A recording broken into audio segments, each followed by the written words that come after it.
If you have been wondering why it seems like the baddies keep getting the guys, the people who seem like they're the wayward ones, and this is a conversation that I've heard a lot of people say, that the baddies, the girls who seem like, oh, they are always out there, always partying, always dressing provocatively, are the ones that seem to be getting married, while the church girls are not finding a husband.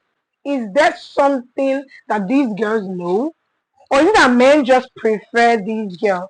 What do these girls do differently that make them attract husbands that Christian girls, church girls are not doing?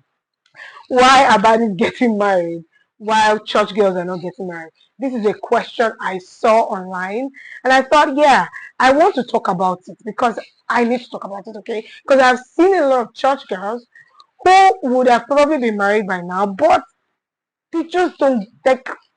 We will talk about it. So if you're interested, let us talk about it. I think I said talk about it too much, but let's dive right into it.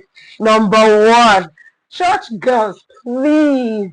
I get it. You are holy, you're sanctified, you don't want to dress provocatively, you don't want to, your body is a temple of God. I get it. But please, your look still matters. And I'm one of those people who say, oh, don't marry for physical looks. Of course, you guys don't always say that. But it doesn't mean that I'm encouraging you not to now even take care of yourself at all. You can say, oh, yes, I'm spiritual. So spirituality is enough reason for someone to marry you. No. Okay, because we're not going to be praying in our house 24/7. We're going to be doing all that stuff. Marriage is for companionship. It's not just to get a prayer partner. Yes, you need a prayer partner. And you guys know I'm the number one advocate. In fact, this is not a video that I usually would do. But we have to talk about it, okay? Church girls, we need to start taking care of our looks. Okay, yes, you don't want to do makeup, but at least now put powder. Like use deodorant, wear deodorant, wear perfume. If you don't want to wear perfume, at least clean under. Smell nice, smell put together. I don't want to come close to you. Your mouth is smelling, your teeth is not clean. Like there's nobody that wants to marry you. Like nobody wants to marry that. And I get the man may even feel like, yeah, God has said it, but if you have to be put together, please. See, this video it may look like, oh, I'm being physical, but yeah, okay, I have spoken about the spiritual part a lot of times in this channel. So if you are new to my channel, go and watch all the other videos. But today, we want to talk about the physical. Please start taking care of your looks. Yes, you don't wear trousers, no problem. Wear a nice dress now. Like I know a lot of modest fashion people that still dress nice, look nice, dress nice, brush your hair, even though you don't want to wear wig. Okay, now plait all back, pack it up very well, brush it, you get. Let it not be smelling. I watched a video one time, this was a while back, and then they asked the guy that, what was one reason why you didn't marry a particular lady? And you guys will not believe it. He said he came close to her. Not marry, I think he said he didn't date her or something. What was something that turned you off that the person never knew about? He said he came close to her and her hair was smelling. Since that day, I started saying, hey, I started smelling my hair because what? Her hair was smelling. You would have never imagined that someone would have paid attention to something like that. While he may have not liked her, maybe that was why. Maybe he didn't like her enough. I get all that. But it's okay to position ourselves rightly. So please, woman of God, I know you are hot, on fire for God. When you pray, the heavens come down. But please take care of, the outward appearance. Because at the end of the day, men are still men. We're not God. Okay? You too now, think about it. If you meet a guy, he did not even brush his hair, he did not, iron his clothes. Let's even leave iron. His clothes is smelling. Every time you hug him, he's smelling. He's not barb his hair. You too, you will not feel like, So you may have friends that don't want to tell you the truth, but that's why I'm here as your big sister.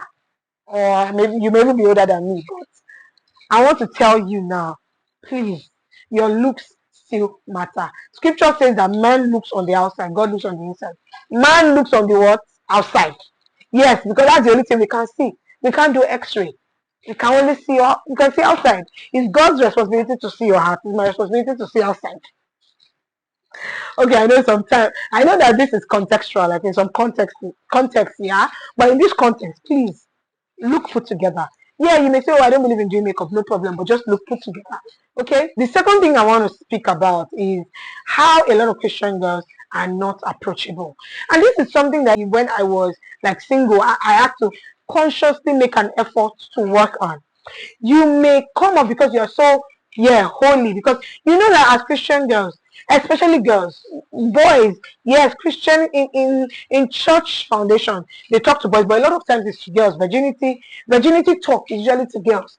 All this talk about sexual purity every time is usually to girls most times. So we grow up with the mindset of I'm keeping myself because we're coming from this church setting, and so it can kind of like make you become so unapproachable. Now you have combined your looks are not okay, because maybe you don't believe in doing makeup, you don't believe in fixing hair, wearing wig. So now you don't even pack your hair well anymore. Now your dressing is not looking it. Then you are now frowning your face all the time. Hey, woman of God, smile now. The guy is even scared to come and meet you. Now, how will the guy, how will you meet the one? How will he even tell you that I'm sensing the Lord leading me to you? Because you're just frowning your face. You're just acting like, no, you're the one carrying the word on your head. You're just acting like, if you are Deborah, George. Even Deborah was the wife of Lapidot. Eh? That's a judge, a woman in Israel. Relax, woman of God. Relax. We know you're hot. We know you're a fire woman. But relax. Okay? Go for example, now some of us, they will do church events. All the youths wait behind, will not wait behind. That's why you are not meeting the one. You need to be approachable. You need to smile again. You need to talk. Talk to people when people come to meet you. Like smile, be approachable. And this will lead me to my third point, which is that you don't know how to hold a conversation. Both of them are intertwined. A lot of Christians don't know how to hold conversation. Things only about Larry, calm down. Yes, my brother, did you pray yesterday? Relax now. You can talk about other things with the person you're trying to get married to. It's not only about godly things. I when I say godly things, I don't mean you talk about bad things. I mean you can talk about football. You can talk about Tinubu. You can talk about the world. You can talk about Harvard School. You can talk about something you read online. You can talk about all that things. Be able to hold a conversation. Be able to, the guy should be able to say, yes, I have an intelligent wife to be.